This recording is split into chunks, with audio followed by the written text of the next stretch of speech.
pergunta que eu vou fazer aqui, para que vocês entendam direito. O ministério profético de Jesus de Nazaré era para Israel ou era para toda a terra? Você tem 3 minutos, seu Kleber. Você entendeu a pergunta? Eu entendi, sim. Você tem 3 minutos para responder. A própria Bíblia diz, no livro de Lucas, capítulo de número 2, né? Quando Simeão pega Jesus no colo, diz assim, ó, e ele então tomou em seus braços e louvou a Deus e disse: Agora, Senhor, pode despedir em paz o teu servo, segundo tua palavra, pois já os meus olhos viram a tua salvação, o qual tu preparaste perante a face de todos os povos, luz para alumiar as nações, no plural. Aqui está em Lucas capítulo 2, versículo 32. Luz para alumiar as nações e para a glória de teu povo Israel. Então perceba, Simeão disse que Jesus era luz para iluminar as nações, e não somente Israel. Jesus, ele morreu por todos, e inclusive ele próprio disse, em João 3,16, porque Deus amou o mundo ali é cosmos, está se referindo à humanidade, que enviou seu Filho unigênito, para todos aqueles que nele crer não pereça, mas tenha vida eterna. No sentido primário, Jesus veio para Israel ali, só que na morte dele, a graça de Deus se expandiu para todos os povos da terra. Então Jesus morreu por todos os povos da terra. O plano da salvação foi para todos. A redenção ali na cruz, a morte, foi para todos os seres humanos. Todos estavam de igual modo na mesma condição de pecador. Então todos precisam de um Salvador, que é Cristo. Tanto judeus quanto... Paulo reconhece isso. Paulo diz em Efésios capítulo 2 que Cristo derrubou o muro de separação que havia entre judeus e gentios e trouxe para perto que estavam longe. Quem é? Os gentios. É só você estudar as cartas de Paulo, nobre, que você vai perceber claramente que Paulo está dizendo ali que Jesus morreu para os gentios também. Os gentios foram enxertados na videira verdadeira. Eles foram trazidos para perto, para dentro do aprisco. O próprio Jesus diz em João 16, capítulo 16, João 10, 16, melhor dizendo, João capítulo 10, 16, se não me engano, é isso mesmo. Ainda tenho outras ovelhas que não são deste aprisco, mas a mim me convém conduzi-las. Ela ouvirá a minha voz e haverá um rebanho e um pastor. Quais eram as outras ovelhas do outro aprisco? Eram os gentios, que na morte de Jesus, eles seriam trazidos para perto, e Paulo confirma em Efésios capítulo 2 que eles foram sim trazidos para perto.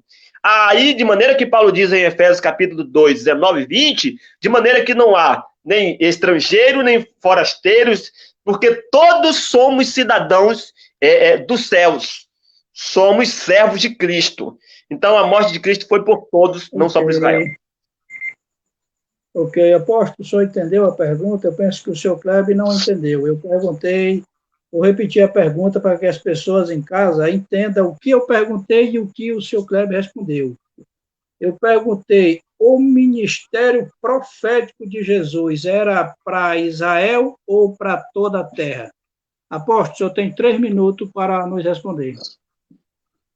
Ok, muito obrigado. É importante dizer que Jesus de Nazaré, Jesus, teve 2 ministérios, né?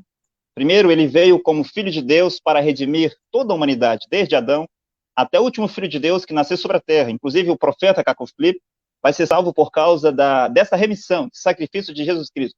Mas também Jesus teve um ministério profético, como Filho do Homem, e ele se chamava a si mesmo de Filho do Homem.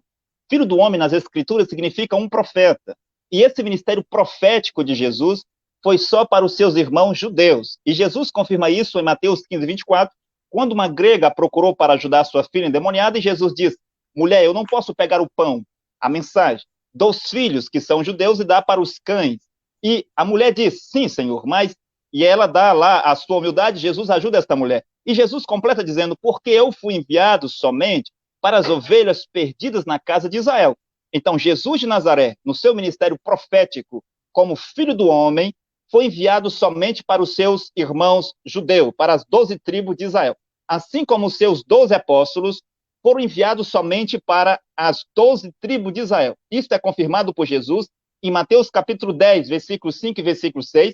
E Jesus disse em Mateus capítulo 19, versículo 24, que no fim dos tempos, 12 tronos serão colocados para os seus 12 apóstolos julgar as 12 tribos de Israel. E quando você vai ver a carta de Pedro, capítulo 1, versículo 1, Pedro vai dizer: Pedro, servo e apóstolo de Jesus Cristo, para os visitantes de Pontos, Galateia, Capado, Bitínia, Ásia, morando entre as nações. Para quem Pedro escreve? Para os judeus dispersos entre as nações. Se você pegar a carta de Tiago, capítulo 1, versículo 1, Tiago vai dizer: Tiago, servo de Jesus Cristo, para as 12 tribos de Israel que estão na dispersão. Quando você vai para Atos capítulo 10, para Pedro ir falar com Cornélio, levar a mensagem de salvação a Cornélio, Deus primeiramente dá a ele uma visão. Pedro não foi por conta própria. E quando ele recebe a visão para matar aqueles animais imundos e comer, Pedro resiste à visão, porque ele sabia que o evangelho não tinha sido dado aos gentios. E foi preciso Deus ele mesmo interpretar a visão e Deus ele mesmo dizer a Pedro: vá, Pedro, pode ir, Pedro. Mas quando Pedro foi falar com Cornélio e toda a sua casa, os apóstolos que estavam em Jerusalém ficaram sabendo disso e mandaram chamar Pedro para se explicar e perguntaram: Pedro, o nosso mestre não nos mandou pregar somente aos judeus? O que foi você fazer lá na casa do homem das nações chamado Cornélio? E Pedro teve que se explicar. Quando você vai para Atos capítulo 11, versículo 19, é dito que depois da morte de Estevão, veio sobre eles uma grande perseguição, e eles fugiram, e eles iam de cidade em cidade, de aldeia em aldeia, pregando o evangelho do reino dos céus, pregando o evangelho somente aos judeus. Jesus Cristo como profeta foi só para os judeus. Obrigado.